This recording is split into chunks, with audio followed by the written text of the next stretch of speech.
Hello, നമുക്കിന്നൊരു കയ്പയ്ക്കയും ചക്കക്കുരുവും കൂടി ഒരു ഉപ്പേരി ഉണ്ടാക്കിയാലോ? വായോ.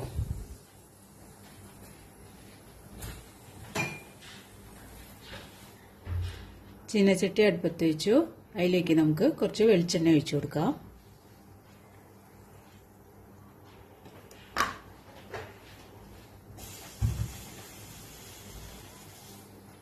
അതിലേക്ക് കടുകിട്ട് കൊടുക്കാം.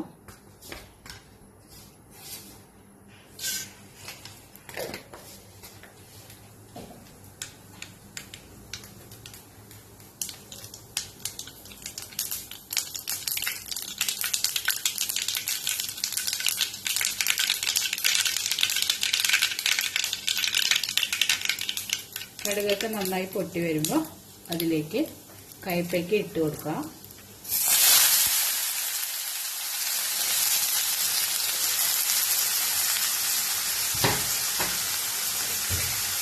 ആവശ്യത്തിന് ഉപ്പ്,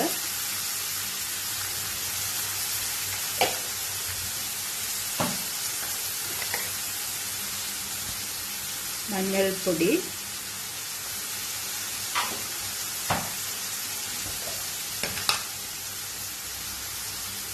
ചതച്ച മുളക്,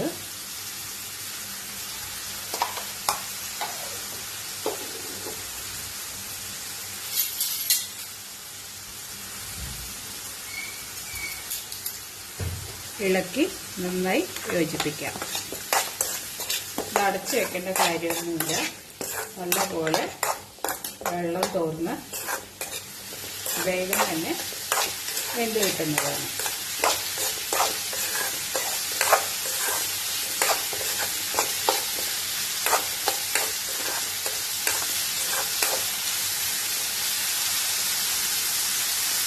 ഒരു മീഡിയം ഫ്ലെയിമിൽ അല്ലെങ്കിൽ ലോ ഫ്ലെയിമിൽ വെച്ചാലും മതി ഗ്യാസ്.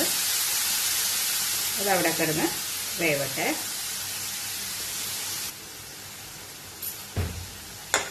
ഇടയ്ക്കൊന്ന് ഇളക്കി കൊടുക്കാൻ മറക്കണ്ട.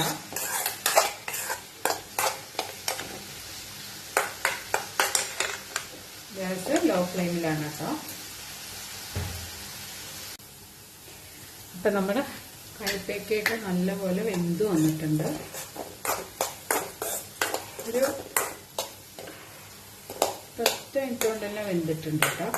അതിലേക്ക് നമ്മൾ വേവിച്ച് വെച്ചിരിക്കുന്ന ചക്കക്കുരു വേറൊരു പാത്രത്തിലിട്ട് വേവിച്ചതാണ്. ചെറുതായി അരിഞ്ഞിട്ട് അതിലേക്ക് ഇട്ട് കൊടുക്കാം. ഈ ചക്കക്കുരുവിൻ്റെ ബ്രൗൺ കളർ സ്കിന്നൊക്കെ നല്ലതാണ് ഷുഗറിന് എന്നൊക്കെ എല്ലാവരും പറയുന്നുണ്ട് കേട്ടോ. അതുകൊണ്ട് ഞാൻ അധികം ചക്കക്കുരുവിൻ്റെ സ്കിന്ന് കളഞ്ഞിട്ടില്ല. നന്നായി ഇളക്കി കൊടുക്കാം. ഇനി ഇത് രണ്ടും കൂടെ ഇരുന്ന് നല്ലപോലെ ഡ്രൈ ആയി വരട്ടെ. അതുവരെ നമുക്ക് ഗ്യാസ് മീഡിയം ഫ്ലെയിമിൽ തന്നെ, മീഡിയം ടു ലോ ഫ്ലെയിമിൽ തന്നെ ഇട്ട് വെച്ചു കൊടുക്കാം.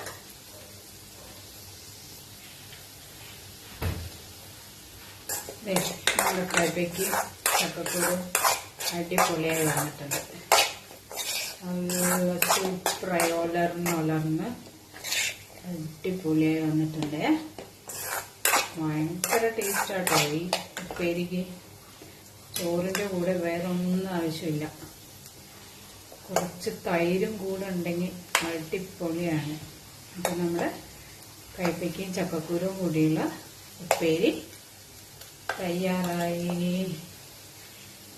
Thank you.